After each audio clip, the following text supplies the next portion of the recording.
All right, everybody. We got the Impala down here. She's going in the shop right now, and we're going to get them doors painted, get it straightened out, make it look right. All right, we're down here working on the Impala. We're going to start by getting this molding off here. I got my handy dandy trim tool. We're going to pop that off, and then we're going to get started fixing that dent. Watch me break all the clips.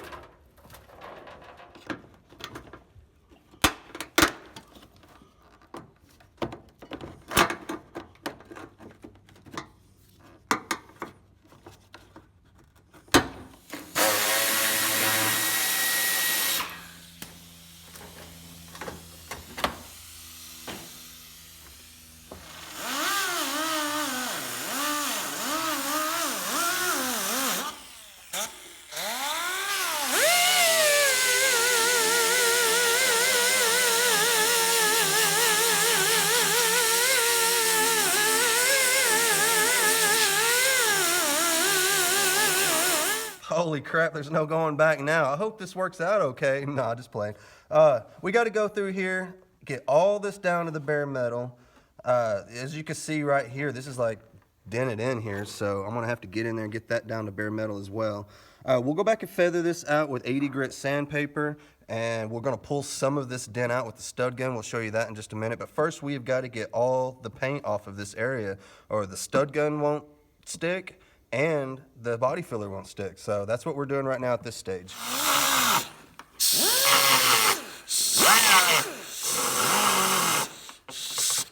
All right, so what we got here is our stud gun. The way this works, you might have seen this. Fix Bros was using this the other day, in fact. Got our studs here. Check it out. Got these from Harbor Freight. Unfortunately, they're a little bit too long, so I'm just trimming them down a little bit. No big deal. Put it inside the gun here. We got one in here already. All it does is just slip right down inside there, just like that. Basically, all you're gonna do, this is our lowest spot here. We wanna bring that back out so I don't have to use so much filler. I don't wanna just fill it full of filler. I wanna bring the metal out as close to where it's supposed to be as possible. So we're gonna put this in its lowest spot here, push it down on there, hit the trigger. Check it out, do you see that? That is now welded on there. All right, now that that's welded on there, you're gonna take your puller. Well, this is nothing, just a little puller here. Once it's clamped on there, we can tap, and it's just like you're hammering it out from the back side is kind of what it's like there. Slips up on here like so. Hold that back there. And then we're just gonna kind of hold a little tension here and just tap this out. See that? Pretty sweet. So we got another little low spot here. That's actually pretty good, but it's still a little low here. We'll put in another one.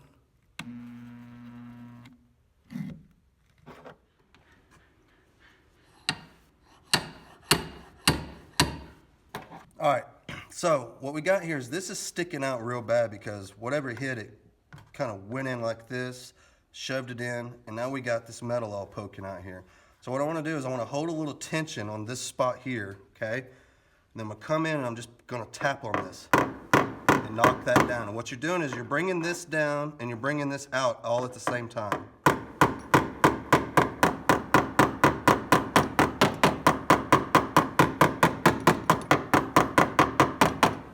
Okay. All right, so whatever hit it right here, shove the metal in. We're going to try to get this back out where it's supposed to be so we can have our edge back.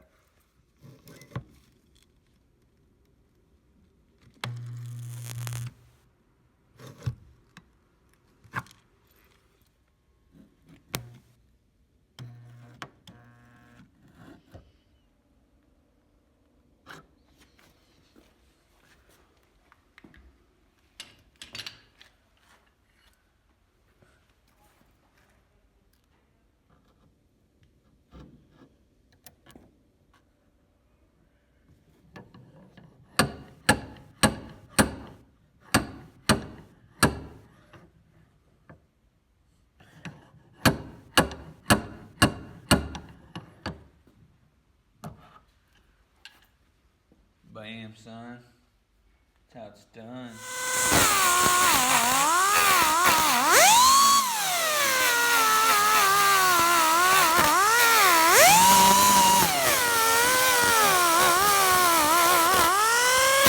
All right, we're gonna go around this with a palm sander with some 80 grit, get up in here, and then we'll be ready to mud this thing up.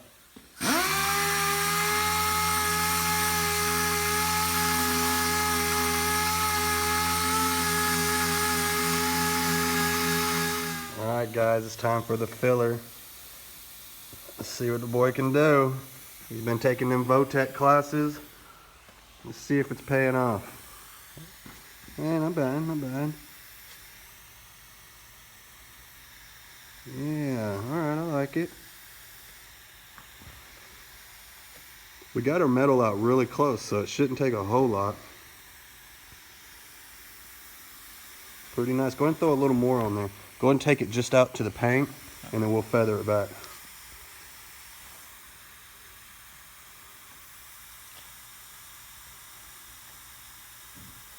Yeah, go through there, wipe it right up that edge. Like that? Uh-huh, and then get the excess off.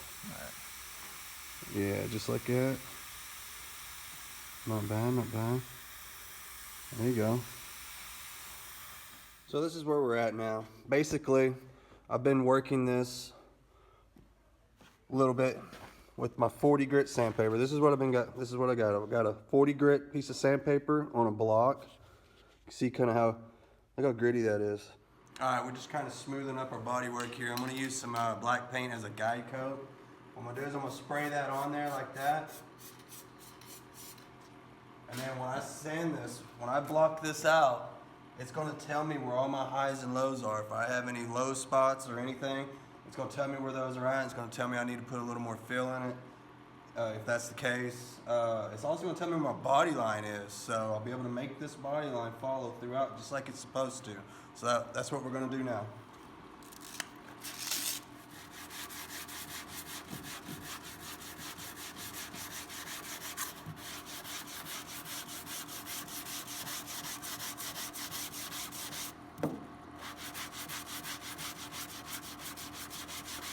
You see what's happening here? See how that's exposing my body line? Lets me know where I'm at. All these are the scratches that we're trying to get out, so we'll keep going until all that turns back to just the color of the filler itself. All right, now that I got the upper part done, I'm gonna go back in, spray that, and get the bottom side as well.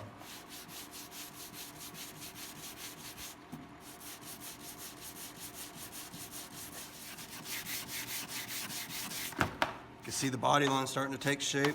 We're just about there. All right, so we're just gonna feather around the edges now with some 320 grit sandpaper. It's a much finer grit than what we've been using for the actual body filler itself. We just wanna feather out around here so that when we spray our primer, it'll actually have something to adhere to.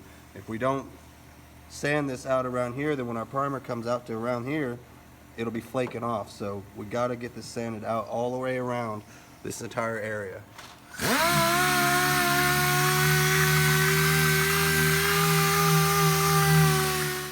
Ready for some primer now.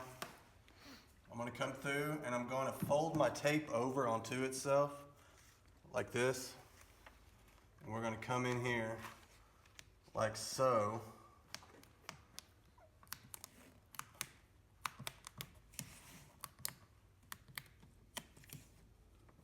Like that. And what that's gonna do is that's gonna create a softer edge.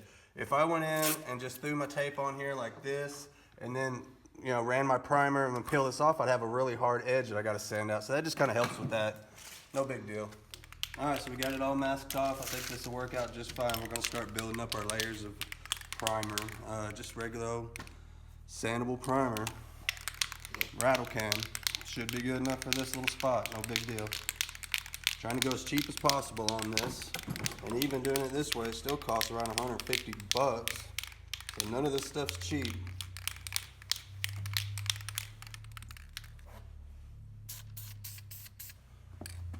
First coat you want to do really lightly, just to get it kind of sticky. And then you got to let it sit. Here we go, coat number 2. This one will be a little heavier.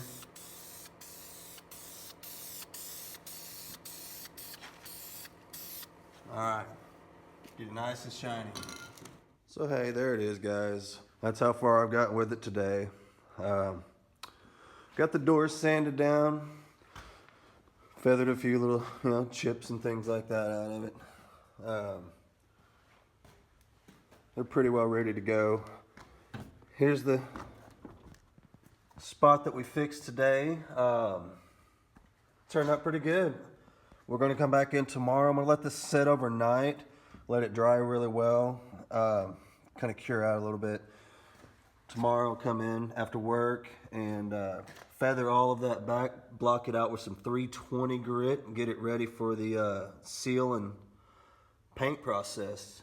At the same time, I'll pull the taillight out, pull the bumper off, finish scuffing the quarter panel, and we'll get on to the paint process.